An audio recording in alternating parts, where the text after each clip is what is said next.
Hello, at welcome sa Cloud B Movie Recap. Ang pelikulang ikukwento natin ngayon ay ang Son of the Bigfoot. Bago tayo magsimula ay maaari lamang mag-iwan ng subscribe, like and share. Halina't simulan na natin. Nagsimula ang pelikula sa kagubatan habang hinahabol ang lalaking nagngangalang Dr. Harrison ng Herco Company. Pinapatamaan siya ng dart gun ng mga tauhan ni Wallace Eastman para hulihin siya. Ngunit wala na siyang matatakbuhan kaya nagpatihulog na lamang siya sa ilog. Inakala nilang patay na ito. Samantala, nasa kanilang bahay ang asawa nitong si Shelley, karga nito ang kanilang anak na si Adam. Pagkalipas ng 12 taon, teenager na si Adam at naging suliranin ito ng kanyang guro dahil lagi siyang natutulog sa loob ng kanyang klase, at lagi siyang binubuli ng kanyang mga kaklase. Habang natutulog si Adam nilalagyan ng buhok nito ng bubble gum ng kaklase niyang si Tony. Habang nasa banyo si Adam at inaalis niya ang mga dumikit na bubble gum sa buhok niya ay biglang lumaki ang mga paa niya, dahilan para masira ang sapatos niya. At habang nasa hallway siya ng kanyang paaralan, pinagtatawanan siya ng mga mag-aaral doon, biglang lumakas ang pandinig niya. Maya-maya ay binuli na naman siya ng grupo ni Tony at sinaktan siya ng mga ito. Pagdating niya sa kanilang bahay, nakita ng kanyang ina ang nangyari sa anak niya, ngunit hindi niya sinabi ang totoong nangyari sa kanya, kaya ginupit ng kanyang ina ang buhok niya. Kinabukasan, paggising ni Adam muling humaba ang kanyang buhok at tinago niya ito sa kanyang ina, at muli niya itong ginupit at nagsuot siya ng sombrero. Sa Herco Company, pinapakita ni Wallace sa kanyang mga kliyente ang ginagawa nila sa laboratory, pinapakita nila kung paano humahaba ng mabilis ang buhok ng tao sa kanilang imbensyon. Sa paaralan, nasuspinde ang grupo ni Tony gayon din si Adam dahil sa nangyaring pangbubuli sa kanya. Habang naglalakad si Adam binuli na naman siya ni Tony, hinabol siya ni Tony hanggang sa kanilang bahay, binato nila ang bintana ng kanilang bahay, at nakita ni Adam ang lata ng biscuit sa butas ng kanilang sahig, nakita niya ang mga sulat ng kanyang ama sa kanyang ina, nabasa niya na 2 linggo pa lang ang sulat kaya nagalit siya sa kanyang ina dahil nagsinungaling ito na patay na ang kanyang ama. Inamin naman ng kanyang ina na buhay pa ito, at kinuha niya ang balat ng puno na may address ng kanyang ama. Nang gabi ding yun umalis si Adam at sumakay siya sa truck at nang makita niya na ang nakalagay sa address pinahinto niya ito. Nagtataka naman ang driver ng truck dahil kagubatan yun at walang nakatira doon, ngunit sinabi ni Adam na naroon ang kanilang bahay. Nang makababa na siya sa truck nakita niya na may sulat sa loob ng mailbox, ngunit tinangay ito ng squirrel kaya hinabol niya ito. Napansin niyang may tumakbo sa likod niya. Binato niya ito at narinig niyang natama niya ito kaya tumakbo siya at bumagsak siya sa kalsada. Agad naman siyang kinuha ng Bigfoot at nagkataon na may dumaang truck at nakita ito ng driver. Ni-review niya ito sa kanyang dashcam, doon nakita niya kung ano ang kumuha sa bata. Ire-report na sana niya ang nakita ngunit nagkataon naman na walang signal. At ini-report pa rin niya ito sa 911 ngunit hindi siya pinaniwalaan, kaya sa isang pahayagan niya ito ni-report. Kaya nabalitaan ito ni Wallace. Hindi naman naniwala si Wallace dahil matagal nang patay si Dr. Harrison, ngunit pinakita ni Billingsley ang larawan na nakunan ng dashcam ng truck driver. Kaya hinanap ni Wallace ang truck driver at pinuntahan nila kung saan nakita ng driver ang Bigfoot. Maya-maya ay nakita ng tauhan ni Wallace ang bag ni Adam na may pangalan niya at address, kaya pinuntahan ng mga tauhan ni Wallace ang bahay nila Adam. Samantala, nagising na si Adam at nasa bahay na siya ng Bigfoot. Natakot siya dito ngunit nagpakilala ito kay Adam na siya ang kanyang ama. Ngunit hindi naniniwala si Adam, nakita niya ang mga larawan at sinabi ng kanyang ama na pinadala iyon sa kanya ng kanyang ina, at pinakita ng kanyang ama ang kanilang larawang buong pamilya. Sinabi ni Adam na may halimaw siyang ama at nagtatago sa kagubatan. Ngunit pinaliwanag naman ni Dr. Harrison na kaya siya umalis at nagtago dahil hinahanap siya ng pharmaceutical company para ibalik sa laboratory. Sinabi niya rin na kaya siya umalis para protektahan sila ng kanyang ina. Nag-aalala ang kanyang ama kay Adam dahil napakadelikado ng pagpunta niya doon. Mag-aalala ang kanyang ina dahil hindi siya nagpaalam. Samantala, habang nagmamaneho si Shelley, hinarang siya ng mga tauhan ni Wallace at pinababa siya ng sasakyan. Sa kagubatan, nag-uusap sila Adam at ang kanyang ama. Tinanong ni Adam kung matutulad ba siya sa kanyang ama na halimaw, ngunit sabi ng kanyang ama wag siyang mag-alala dahil 13 taong gulang pa lang siya, at tinanong nito kung may sintomas na ba siyang nararamdaman, ngunit sinabi ni Adam na humahaba ang kanyang buhok at lumalaki ang mga paa niya sa loob lamang ng isang gabi, at lumalakas din ang pandinig niya. kaya magiging halimaw na rin ba siya? Sinabi ng kanyang ama na maraming mabuting bagay sa pagiging Bigfoot, kaya nakakatayo si Adam sa mga paa niya. At naalala ni Adam noong iniligtas siya ng kanyang ama na bali ang binti niya ngunit pinagaling ito ng kanyang ama. Habang sinasanay ng kanyang ama ang mga paa ni Adam sa pagtakbo sa kagubatan, muling lumakas ang pandinig ni Adam, naririnig niya ang mga mahihinang tunog sa paligid, at narinig niya ang tunog ng tubig sa malayo, at nakakausap ng kanyang ama ang mga hayop. Dito ay nakilala ni Adam ang ibon na si Steve, ang raccoon na si Witcha at Trapper, at ang squirrel na si Tina. Naging kaibigan na rin ni Adam ang mga hayop, at nakilala niya rin ang osong si Wilbur. Dumating ang squirrel na si Tina at sinabing may nakita siyang mga mangangaso kaya agad naman silang tumakbo, ngunit si Tina ay binato ni Dr. Harrison para mauna siya. Pagdating ni Tina pinalitan niya ng mga dahon ng laman ng bala ng baril, at si Wilbur naman tinakot niya ang dalawang mangangaso, kaya binaril siya ng mga ito. At nagpanggap siyang patay, kinuna nila ang oso ng larawan para ipakitang napatay nila ito. Maya-maya ay bumangon si Wilbur at nang panggap na zombie kaya tumakbo ang dalawang mangangaso. Habang nasa bahay sila ni Dr. Harrison ay tinuruan niya si Adam maggitara. Dito ay gusto na ni Adam na umuwi na sila kasama ang kanyang ama, ngunit ayaw nito dahil mapapahamak silang mag-ina. Kinuwento niya rin kay Adam na noong nag-aaral pa siya sa medical school ay natuklasan niya na meron siyang bihirang DNA mutation sa kanyang dugo. Araw-araw ay mas dumadami ang kanyang buhok sa katawan, nalaman ng Hairco Company ang kanyang eksperimento, at sinusubukan nilang kunin siya at magtrabaho sa kanila. Ngunit noong hindi tinanggap ni Dr. Harrison ang alok sa kanya, ay hinalugog nila ang laboratorio niya at ninakaw ang kanyang mga sinaliksik. Doon nawala na siya ng kontrol, at binantaan ng Hairco Company ang asawa niyang si Shelly, kaya wala na siyang naisip na paraan kundi ang lumayo.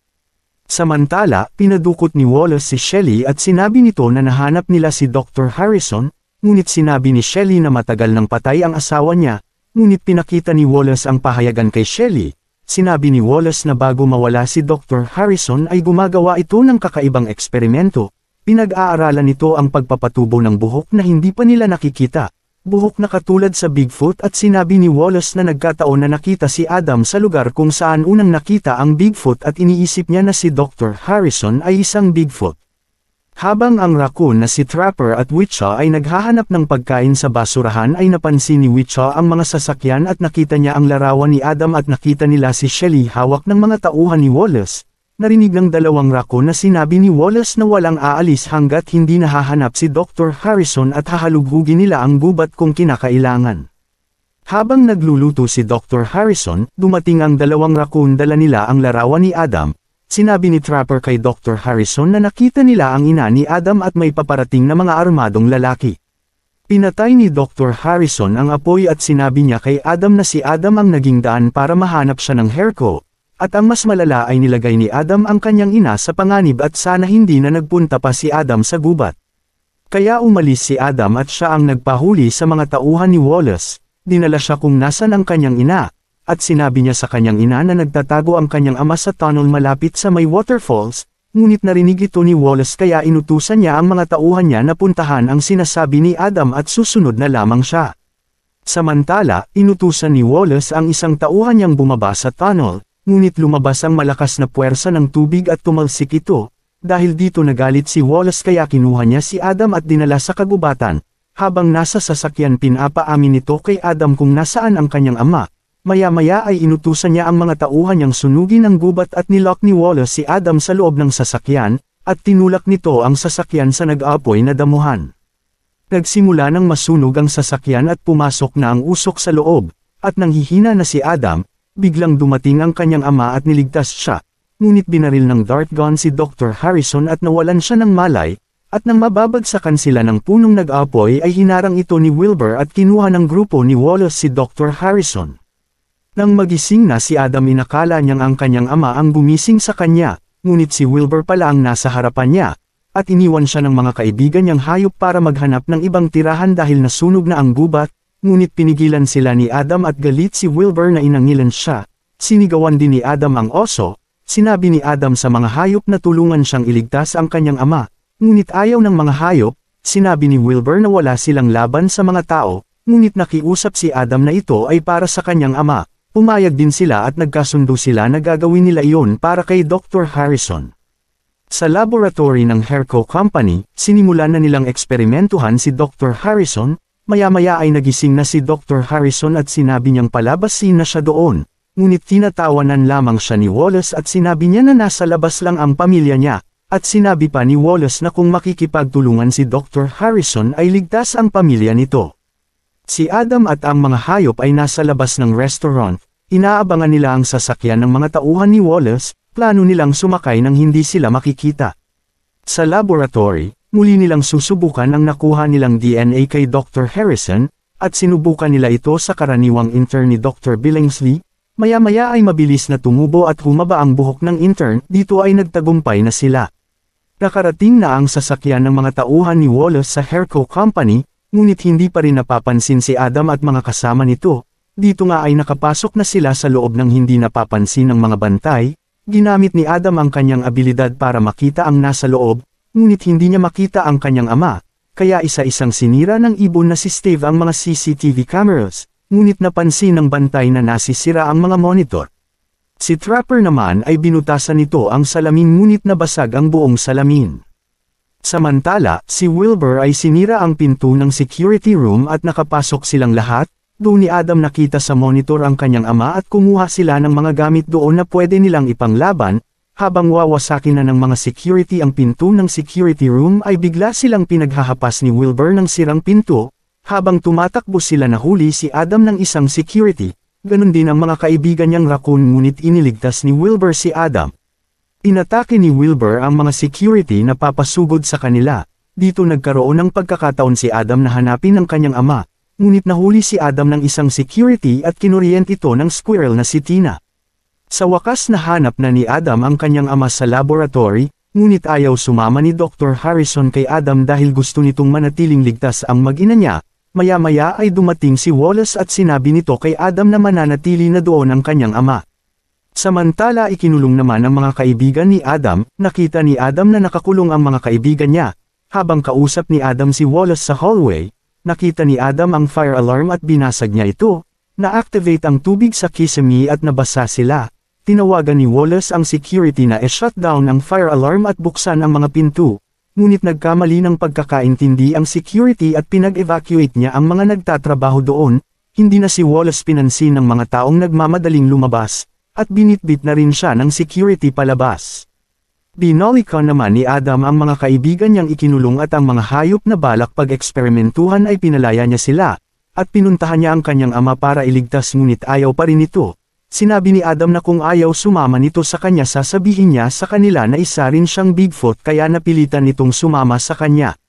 Sa kanilang bahay, binabantayan si Shelly ng dalawang tauhan ni Wallace. Sinabi ni Shelly na tatawag na siya ng pulis kung hindi pa rin ibabalik ang kanyang anak. Samantala, pumunta ng banyo ang isang bantay, maya-maya ay tinawag nito ang kasama niya, at pinakita ang buhok na galing kay Adam at ini-report nila kay Wallace na si Adam ay isa rin Bigfoot. Sa Herco, pinasingaw ni Adam at ng kanyang ama ang nakakalasong gas, ngunit nang papalabas na sila nasaraduhan sila ng pinto at kumalat na ang gas, nakita ni Adam ang ventilasyon at doon sila dumaan palabas, nakalabas sila sa itaas ng building, at nang makababas sila nakaabang ang grupo ni Wallace at sinimulan nilang barilin ng pampatulog, nang hina si Dr. Harrison at hinulog ito ni Wallace sa tulay, nagalit si Adam kaya binunot niya ang dala niyang firegun at pinaputok niya ito. At pumasok ang apoy sa loob ng building kaya bigla itong sumabog at nawasak ang tulay, at nahulog si Wallace. Hinanap ni Adam ang kanyang ama sa ibaba ng tulay, nang makita niya ito hinawakan niya at nagulat siyang lumiwanag ang kanyang kamay, at naalala niya ang sinabi ng kanyang ama tungkol sa kakayahan ng mga kagaya nila sa pagpapagaling, kaya pinagaling niya ang kanyang ama. Sa kabutihang palad ay nagising si Dr. Harrison, maya-maya ay tinutukan sila ni Wallace ng baril, ngunit naunahan siya ni Shelly patama ng pampatulog, masaya silang nagkasama muli at hindi na magtatago pa. Umuwi na sa bahay si Dr. Harrison kasama ang pamilya niya pati na rin ang mga kaibigan nilang hayop at bumalik na sa paaralan si Adam. Nang makabalik ang mga Harrison sa kanilang bahay ay namuhay sila ng normal kasama ang kaibigan nilang mga hayop. Palaging lumalaki ang mga paa ni Adam kaya napakarami niya ng nasirang sapatos.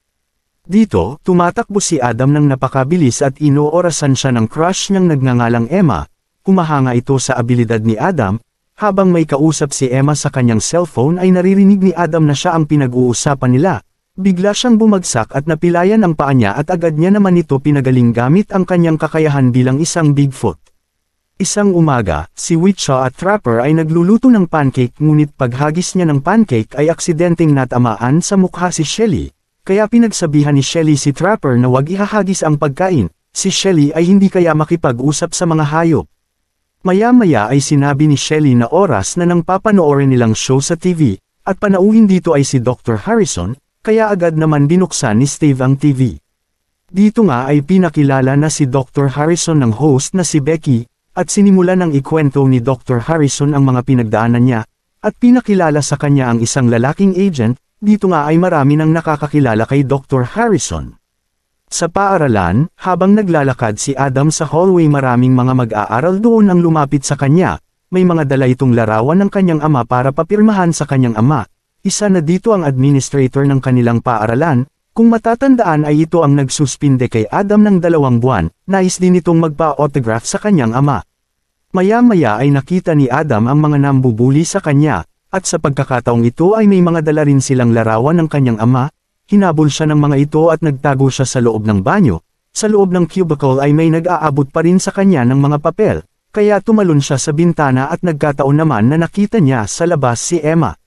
Pagdating ni Adam sa kanilang bahay ay may isang ahenteng nais papirmahin ang kanyang ama sa kontrata, ngunit sinabi ng kanyang ama na hindi niya gusto iyon. Inakala ng ahente na mababa ang alok niya, kaya tinaasan pa ng ahente ang ibabayad sa kanya, ngunit tinanggihan pa rin ito ni Dr. Harrison dahil ang nais niyang gawin ay yung may kabuluhan sa buhay niya. May hawak na sulat si Dr. Harrison na mukhang interesado siya dito, kaya inabot niya ang sulat sa ahente ngunit pinunit niya ito dahil walang kikitain doon. Kaya nagalit si Dr. Harrison at pinalayas niya ito. Dito ay binasa ni Dr. Harrison ang sulat, nakalagay doon ay may isang oil company na hindi tumupad sa kasunduan sa gobyerno at nais nilang ilantad ni Dr. Harrison ang ginagawang paglabag ng oil company. Dito ay nais tumulong ni Dr. Harrison na malutas ang problemang iyon, ngunit tutulang kanyang asawa at si Adam. Sinabi ni Adam na kakabalik pa lang ng kanyang ama sa kanilang bahay ay aalis na naman ito kaya tinalikuran niya ang kanyang ama. Habang naglalaro si Adam sa kanyang cellphone, pumasok ang kanyang ama para ipaliwanag kung bakit niya iyon gagawin, ngunit hindi siya pinakinggan ni Adam. Kinabukasan, natuloy ang pag-alis ni Dr. Harrison patungong Alaska sakay ng eroplano, namangha siya sa ganda ng kabundukan doon. Kinuha na niya ng video ang lugar at nagulat siya dahil may moose na pala sa likuran niya. Sinabi nito sa kanya na umalis siya doon kaya hinabol siya nito, kaya umakyat si Dr. Harrison sa puno para lubayan na siya nito. Samantala, naabutan ni Dr. Harrison ang dalawang nagpuprotesta na sina Pam at Seamus. Inakala ni Dr. Harrison na maraming tao ang nagpuprotesta ngunit 2 lamang pala sila. Tinanong ni Dr. Harrison kung nasaan ang oil company. Sinabi ng 2 na nasa kabilang tulay at walang nakakalapit doon at laging may nakabantay na gwardya at mga drone. Maya-maya ay dumating ang isang lalaking nagngangalang Arlo at tinuro ni Arlo kung nasaan ang kanilang pahingahan. Muling nag-video si Dr. Harrison para manawagan sa lahat ng manunood na gustong tumulong, at napanood ito ni Adam ngunit mayroon lamang itong 14 views, kaya naisipan ni Adam na i-edit ang video ng kanyang ama at tinawagan niya si Emma at pinashare niya ito sa soccer team kaya dumami ang views nito. Kinabukasan, paggising ni Dr. Harrison ibinalita sa kanya ni Arlo na nag-viral ang ginawa niyang video. Dito ay ibinabalita sila sa telebisyon at maraming dumating na tao para magprotesta at muling nanawagan si Dr. Harrison na ipasara ang oil company.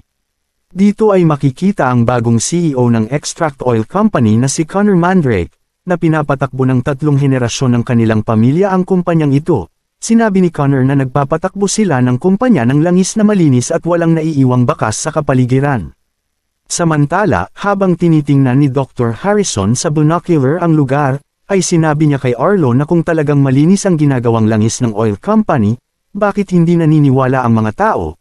At nagtatakang tinanong ni Dr. Harrison kay Arlo na kung walang problema bakit napakaraming bantay. Sinabi ni Arlo na dahil pinapanatiling malinis ang langis kaya mahigpit ang bantay. Sinabi ni Dr. Harrison na kailangan nilang malaman kung ano ang nasa kabila ng tulay, at sinabi niya pa kung totoong malinis ang kanilang langis dapat nilang ipakita sa mundo, ngunit kung hindi ay nagsisinungaling sila at dapat silang ipasara. Nagising si Dr. Harrison dahil may naririnig siyang sumasabog. Ginamit niya ang kanyang abilidad ngunit hindi niya iyon makita dahil malayo ito. Dahan-dahan siyang umalis sa kampo nila. Ngunit nakita siya ni Arlo, at maingat siyang tumawid sa ilalim ng tulay at matagumpay siyang nakatawid na hindi nalalaman ng mga bantay. Sa isip niya ay may nakita siyang lobo at may biglang sumabog. Mabilis siyang tumakbo at narating niya ang lugar kung saan mayroon sumasabog. Maya-maya ay bigla siyang lumingon. Sa bahay ng mga Harrison, ginising si Adam ng ibon na si Steve kaya tiningnan niya ang mga videos ng kanyang ama kung ilan na ang views nito. Ngunit nabura na lahat, kaya nag-iwan siya ng message sa kanyang ama tungkol sa naburang mga videos at hindi na gumagana ang password nito.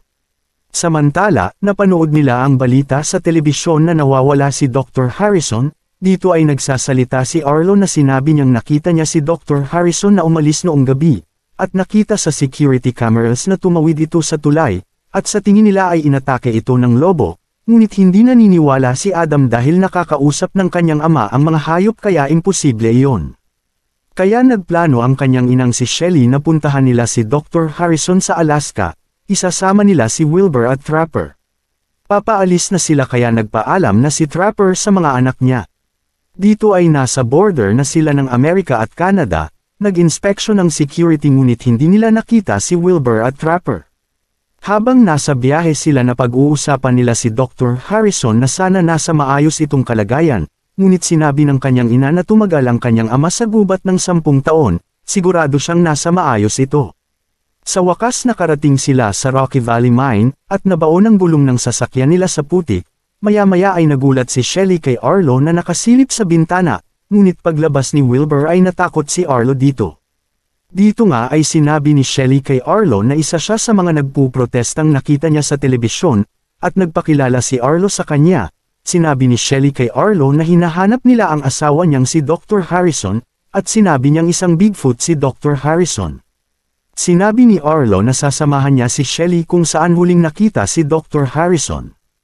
Maya-maya ay dumating ang dalawang security at sinabi nila kay Adam na pinapunta sila ng kanyang ina at pinapasundo sila, ngunit hindi sila naniniwala kaya inatake sila ni Wilbur. Si Trapper ay tinamaan ng may pampatulog, at si Adam ay tinutukan din ng security kaya pinatakbo na siya ni Wilbur, at hinarang ni Wilbur lahat ng bala ng dart gun.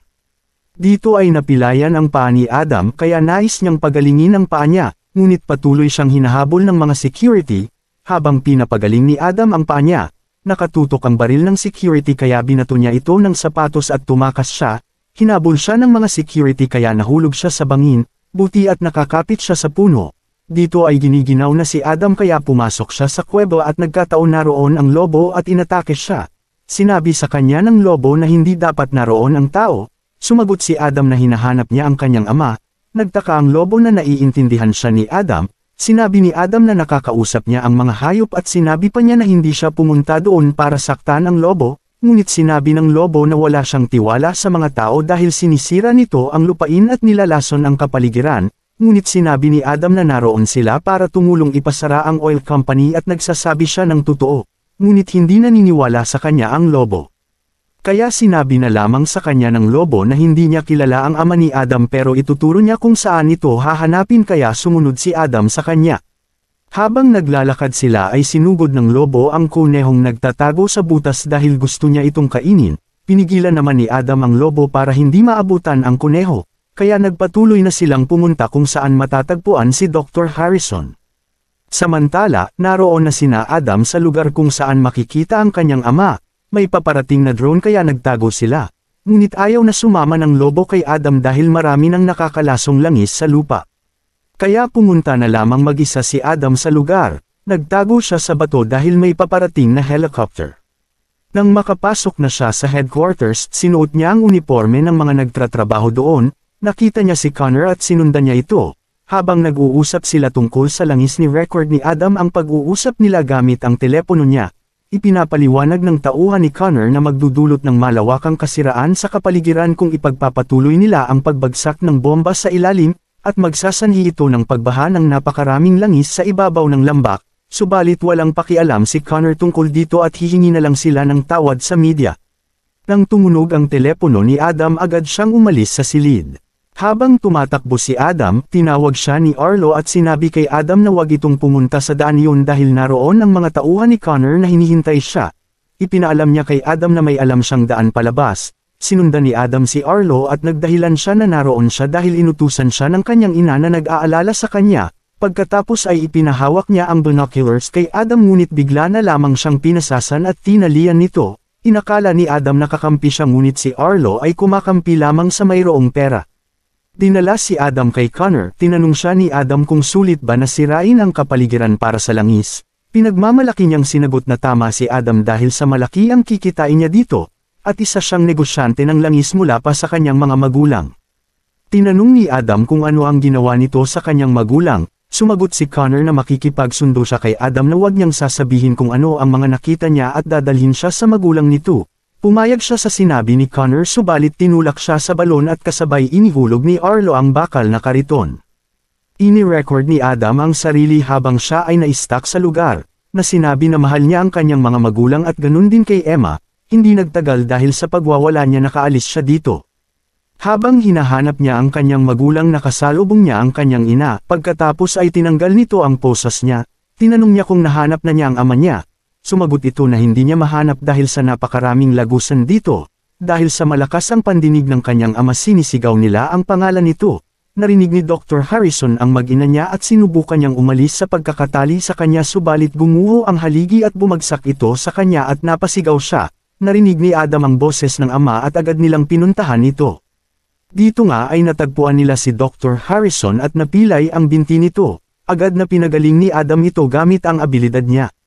Samantala, inihanda na ni Connor ang bomba sa mga tauhan niya. Narinig nila Adam ang pagbaba ng bomba kung saan dali-dali nilang pinuntahan ito. Dito nga ay nakita nila nakaset na ang oras sa 24 para sa pagsabog nito at nakabantay dito ang mga drone. Hindi nagtagal nakita sila ng tauhan ni Connor at ipinaalam nito sa kanya. Dahil sa ayaw patayin ng tauhan niya ang pamilya ni Dr. Harrison, tinawag niya si Arlo para patayin sila. Hinabol sila ng mga drone hanggang sa elevator, sinusubukan ni Dr. Harrison na paandarin ito ngunit pinutol ng drone ng cable at bumulusok sila pababa. Habang sakay sila sa kariton, nasundan pa rin sila ng mga drone, inatake si Adam ng drone na napigilan ng kanyang ama pagkatapos ay pinalo niya ito at napabagsak nila ang isang drone. Patuloy pa rin silang hinahabol ng mga drone dahil sa inis ni Dr. Harrison pinabagsak niya isa-isa ang mga ito hanggang sa maubos ang lahat, na mas lalong ikinagalit ni Arlo at Connor, dahil dito si Connor ay minadali ang oras ng pagsabog ng bomba at isinit niya ito sa 10 minuto, kahit pa hindi pa ito lubusang handa, at pina-evacuate niya ang lahat ng tauhan niya.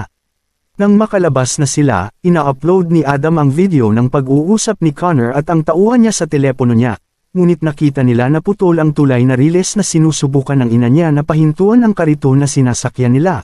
Ngunit naputol ito ng pahintuan ni Dr. Harrison ang kariton, dahil dito sila ay tumalon sa ilog at inihagis ni Adam ang telepono niya at natapos nang i-upload ang video. Dito nga ay natagpuan ni Adam ang ama at ina niya sa ibaba ng talon, narinig nila ang alarm ng pag-evacuate na may 1 minuto at 30 segundo para sa pagsabog, napagpas siya ni Adam na puntahan ang bomba at pahintuan ang pagsabog nito, mabilis siyang tumakbo na tila The Flash. Tinungo niya ang bomba subalit masyado nang maiksi ang oras, nakita siya ng magulang niya na tumatakbo ito patungo sa kinaroroonan ng bomba. Bumaba siya sa butas, habang bumababa ang bilang ng pagsabog pinindot niya ang buton kung saan napigilan niya ang pagsabog. Masaya ang mga magulang ni Adam nang nagtagumpay niyang nadesarmahan ang bomba, ngunit nakahanap sina Connor at Arlo ng paraan upang pasabugan muli ang bomba. Dito nga ay narinig ni Dr. Harrison na may dalang maliit na bomba sina Connor na patungo sa butas. Dumating sina Wilbur at Trapper sakay ng van kung saan hinabol nila ang sasakyan ni Connor. Binaril ni Connor ang rako ng pampatulog at pagkatapos ay binangga nila ang sinasakyan ng dalawa. Iniliko ni Wilbur ang sasakyan na bumangga sa nakahintong sasakyan ni Connor, subalit ang bomba ay tumilapon patungo sa butas kung nasaan ang malaking bomba. Agad naman nakuha ni Dr. Harrison ang maliit na bomba. Tinutukan siya ni Arlo ng baril na nais maibalik ang bomba sa kanya.